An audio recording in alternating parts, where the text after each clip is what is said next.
Section 101 of In the Nursery of My Bookhouse. Recording by Michelle Eaton.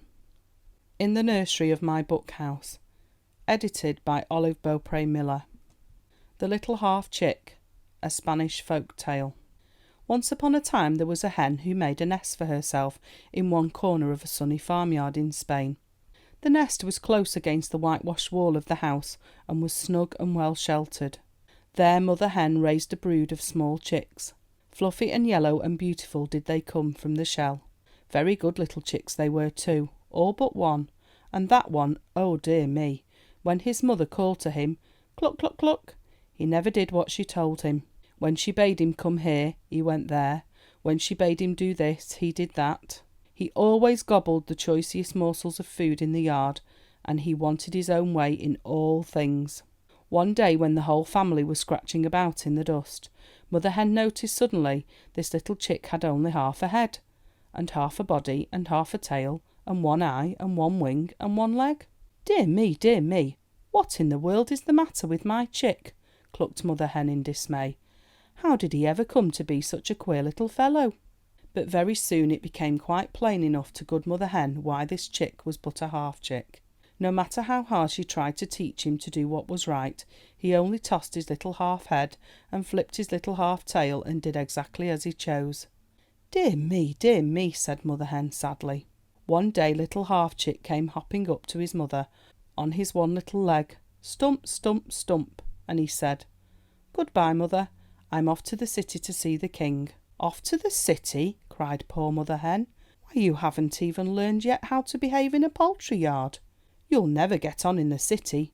Stay here and learn from me, and who knows, you may still grow into a whole chick." But little half chick tossed his little half head and flipped his little half tail and cried, "I know enough without any teaching. This life here is too quiet for me. I'm off to the king." And away he went with a hop and a skip. Stump, stump, stump, stump, stump, stump.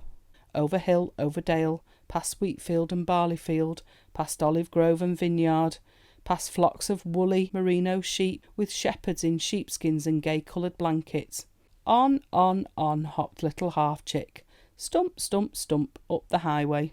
At length, when he had got some distance on his journey, he reached a lonely place where he came upon a little stream. The stream was choked up with weeds that held it there a prisoner, so it could not go leaping on its way. "Oh, little half chick, murmured the water. "The weeds have bound me fast with their chains. Please stop and pull them away and set me free to go on my journey." But little half chick only tossed his little half head and flipped his little half tail. "Stop and set you free?" he cried. "Well, I should think not. I haven't the time to bother with you. I'm off to the city to see the king." And for all the brooklet's beseeching, he went on his way. Stump, stump, stump. A little farther along, what should half chick come upon but a fire, whose flames were sinking lower and lower, so that little more of it was left than a mass of glowing red embers. "Sticks, give me sticks," faintly sputtered the fire. "Oh, little half chick, feed me with sticks, or I shall go out altogether." "Feed you with sticks?" cried little half chick. "Well, I should think not. I haven't the time to bother with you. I'm off to the city to see the king." And he tossed his little half head and flipped his little half tail and went on his way. Stump, stump, stump. Pretty soon half chick passed through a thick wood, and there he found the wind caught tight in a clump of bushes. "Oh, little half chick," faintly whispered the wind, "pray stop and pull these bushes apart and make a loophole for me to get out." "Stop and pull those bushes apart?" cried little half chick. "Well, I should think not. I've no time to bother with you. I'm off to the city to see the king." And he tossed his little half head and flipped his little half tail and went on his way. Stump, stump, stump. After a while the road became crowded with people, some riding mules with red leather harnesses, some on horseback, some driving wagons, and some on foot. Ahead of him he saw the great wall of the city, with steeples and towers and gay-coloured roofs peeping over it. In the midst of the crowd he slipped through the city gate, up the narrow crooked little streets with tight-packed houses on either side, through the market-place where gaily dressed men and women danced to the click of the castanets, till he came to the palace of the king. There he stumped by a guard at the gate and into the palace yard. But it happened the gate by which he had entered was a back gate, so instead of being at the grand entrance to the palace, he found himself in the kitchen yard. Just as he was crossing the court, the king's cook looked out of the window and spied him. "Just the thing for the king's dinner," he cried. "I was kneading a chicken for the king's soup." And he reached out the window, seized little Half Chick, ran with him to the fire, took the cover off a great pot, threw in a handful of onions, garlic, tomatoes and Spanish peppers, and after them all popped in little Half Chick. Then he clapped down the cover. Bang! It was dark enough inside the kettle. The water rolled over little Half Chick and twirled him round and round. "Oh, water, water," he cried, "do not roll over me and twirl me round. Help me, help me." "Ah, little Half Chick," bubbled the water, "when I was in need you would not stop to help me. What right have you to ask me to stop and help you now?"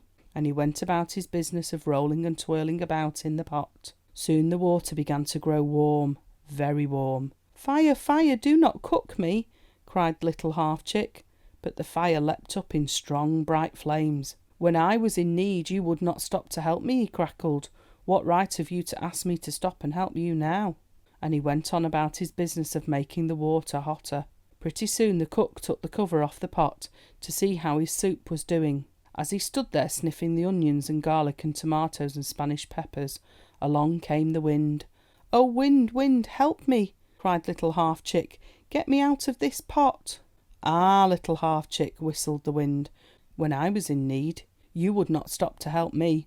What right have you to ask me to stop and help you now?" But just as the cook was about to clap down the cover on the kettle, the wind did take little Half Chick, whisk him out of the pot and out of the window. Up, up, up, high over the roofs, high over the towers and steeples he flew.